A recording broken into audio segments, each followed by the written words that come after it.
হরে কৃষ্ণ। রাধে রাধে বন্ধুরা, সকলে কেমন আছো? আজকে আমি একটু অন্যরকম ভিডিও তৈরি করলাম। ভাবলাম তোমাদের কাছে শেয়ার করি। সকালবেলা উঠে আমার কি কি কাজ থাকে, আমি কি কি করি, তোমাদের কাছে সেটা শেয়ার করব। তাই এই ভিডিওটা তৈরি করলাম। প্রথমেই ঘরটাকে ভালো করে গোছগাছ করলাম। মেয়ে রাত্রিবেলায় গান করতে বসেছিল, সেটাকে ঠিক করে গোছানো হয়নি, তাই সেটাকে গুছিয়ে নিলাম। এরপর ঘর বারান্দা ভালো করে ঝাড় দিয়ে দিলাম। আর ঘর বারান্দা ঝাড় দেওয়ার পরে কি কাজ থাকে বলো তো? ঘর পোছা, সেটাও অবশ্যই করে নিলাম। এই সকল কাজ রোজই থাকে, এটা নতুন নয়, প্রতিদিনের। তারপর স্নানটা করে নিলাম। স্নান করে ভালো করে মাথাটা আশ্রিয়ে নিলাম, সিঁদুর পরে নিলাম। এবার তিলক সেবা করছি। তিলক সেবা হয়ে গেলে সম্পূর্ণ কাজ আপাতত এইটুকু হয়ে গেল। তারপর চলে গেলাম ঠাকুর ঘরে। ঠাকুর ঘর যতই মুছি না কেন, পুজোর সময় একটু ভালো করে মুছে নিই, কারণ ধোয়া কাচা কাপড় পরে সিংহাসনের তলাগুলোকে মুছতে সুবিধা হয়। তারপরে গতকালে পুজো দেওয়া হয়েছিল, সেই ফুলগুলোকে পরিষ্কার করে তুলে নিলাম। তুলে নিয়ে সেটাকে ভালো করে পরিষ্কার করলাম। পরিষ্কার করে এবার ঠাকুরগুলোকে আমি কি করব, মুছে নেব জল ন্যাকড়া দিয়ে। আমার মন্দিরে কি কি ঠাকুর আছে জানো?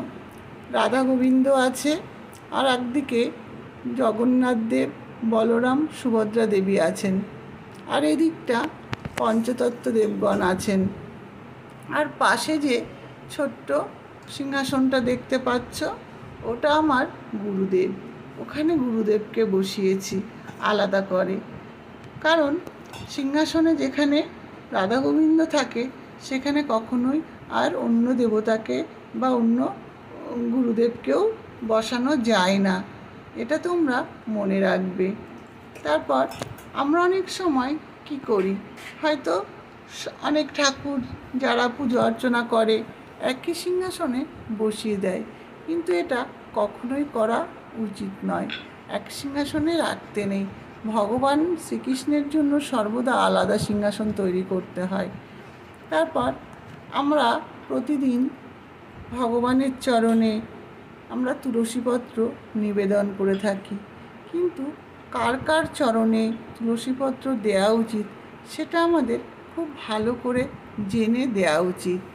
যেমন রাধা গোবিন্দ যেখানে থাকেন, আমরা গোবিন্দর চরণে তুলসীপত্র দেব, কখনোই ভুল করে রাধারানীর চরণে দেব না।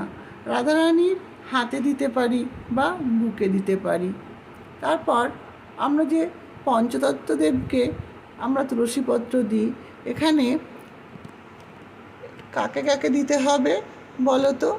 এখানে শ্রী চৈতন্যদেবকে, শ্রী নিত্যানন্দ প্রভু এবং শ্রী অদ্বৈত প্রভুকে তুলসীপত্র দেব, কিন্তু শ্রী গদাধর এবং শ্রীনিবাসকে কখনোই আমরা তুলসীপত্র দেব না।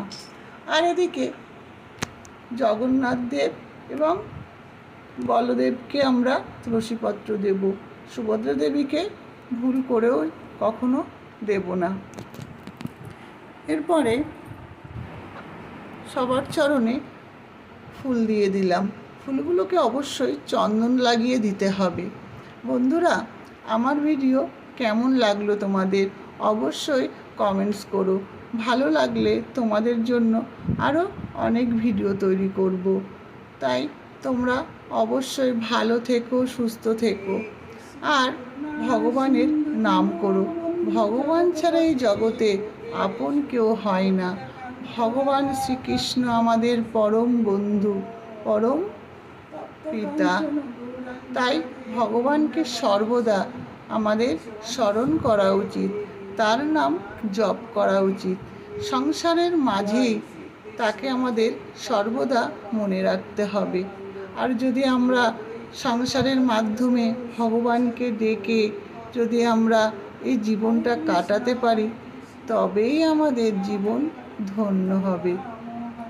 তাই বলবো বন্ধুরা, আমার ভিডিও কেমন লাগলো তোমরা অবশ্যই অবশ্যই কমেন্টসে জানিও। তোমরা ভালো থেকো, সুস্থ থেকো এবং বেশি বেশি করে সময় পেলেই ভগবানের নাম করো। ভগবানকে নিয়েই জীবনে চলতে শেখো। হরে কৃষ্ণ, হরে কৃষ্ণ।